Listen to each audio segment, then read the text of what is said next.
नमस्कार आदाब दोस्तों, मैं आपका दोस्त मोनू एक बार फिर एक नई कहानी के साथ हाजिर हूँ। प्लीज अधिक से अधिक सब्सक्राइब करने की कृपा करें। दोस्तों, आज मेरी कहानी का शीर्षक है मदद। शनिवार रात तकरीबन 11:30 बजे से ऑफिस से घर को बाइक से निकला ही था कि कुछ ही दूरी पर एक लड़की नजर आई।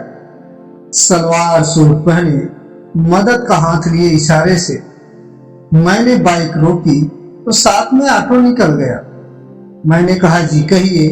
वो गुस्से से बोली, मैंने ऑटो को हाथ दिया था, इतनी देर में बड़ी मुश्किल से आया था और आपकी वजह से वो भी निकल गया।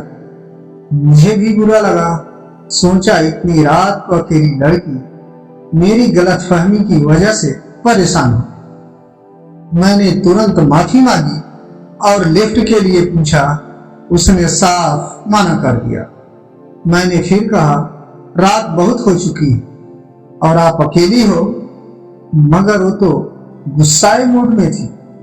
मैंने मन में सोचा, चलता हूं यार।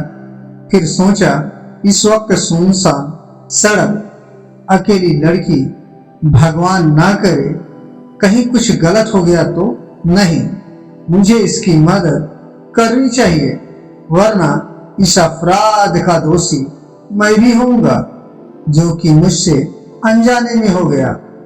पता नहीं अब कब ऑटो मिलेगा इसे। मैंने कहा, ठीक है, जब तक आपको ऑटो नहीं मिलता मैं यहीं कुछ दूर पर खड़ा रहता हूँ। क्योंकि गलती मेरी है, मेरी जिम्मेदारी बनती है इसकी। वो कुछ नहीं बोली। ऐसे ही तकरीबन आधा घंटा और बीत गया। समय 12 के पार हो गया।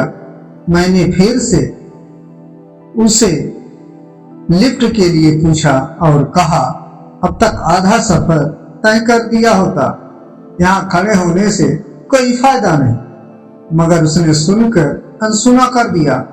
अजीब उलझन में था। उसे अकेले छोड़ने पर मन नहीं था। मन में बेचैनी थी, मेरे कहीं कुछ अनहोनी ना हो जाए। फिर सोचा, जब मेरे मन में इतनी घबराहट है तो एक लड़की है और मैं तो उसके लिए अनजान, कैसे विश्वास होगा। आखिर मैं भी एक लड़का हूँ और वो एक लड़की। मुझसे ज्यादा तो वो मन में डर रही होगी। अचानक मुझे एक उपाय सूझा। मैंने कहा, देखो, मेरे घर में भी तुम्हारे जैसे छोटी बहन है और तुम भी बिल्कुल वैसी ही हो।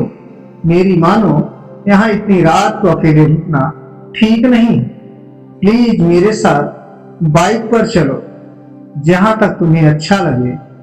मेरे इन शब्दों से वो कुछ राहत के मूड में आई और बोली, आप जाइए, मैं कोई ना कोई उपाय कर लूंगी। मैंने कहा, मुझे यहाँ रुके 1 घंटा होने जा रहा है। ऑटो तो दूर, आदमी भी नजर नहीं आ रहा। प्लीज चलो। मैंने आपको अपनी बहन बोला, फिर भी आप मुझ पर शक कर रही हो। मगर उसने फिर से मना कर दिया। तभी मैंने अपना पर्स खोला और उससे बोला, देखो, इसमें मेरे फोटो है, पहचान पत्र है, ड्राइविंग लाइसेंस, आधार कार्ड है। इसे अपने पास रख लो। जब अपने घर या किसी सुरक्षित जगह पहुंच जाओ तो लौटा देना। उसे पर्स में आधार कार्ड निकाला और पढ़ा, दीपक, हाँ मेरा नाम है। देखो, अब प्लीज मना मत करना। तुम्हारे घर में तुम्हारे मम्मी पापा, भाई बहन इंतजार करते होंगे। वैसे मेरे मम्मी पापा और बहन भी परेशान भी हो रहे होंगे। अब चलो। वह थोड़ा सा मुस्कुराई और बाइक पर बैठ गई। मैंने पूछा, कहाँ है तुम्हारा घर? वो बोली, आप चलते रहो, जहां लगेगा बता दूंगी। तकरीबन 1 घंटा लगातार बाइक चलती रही और कुछ नहीं बोली। लगभग 40 किलोमीटर। अचानक बोली, बस यही रोक दो। और तुरंत एक सड़क से कॉलोनी की ओर जाने वाले रास्ते पर दौड़ पड़ी। चंद मिनटों में वो मेरी आंखों से ओझल हो गई। खैर, मन में सुकून था। चलो, वह घर के पास तो पहुंच गई। जैसे तैसे घर पहुंचा 3 बज चुके थे।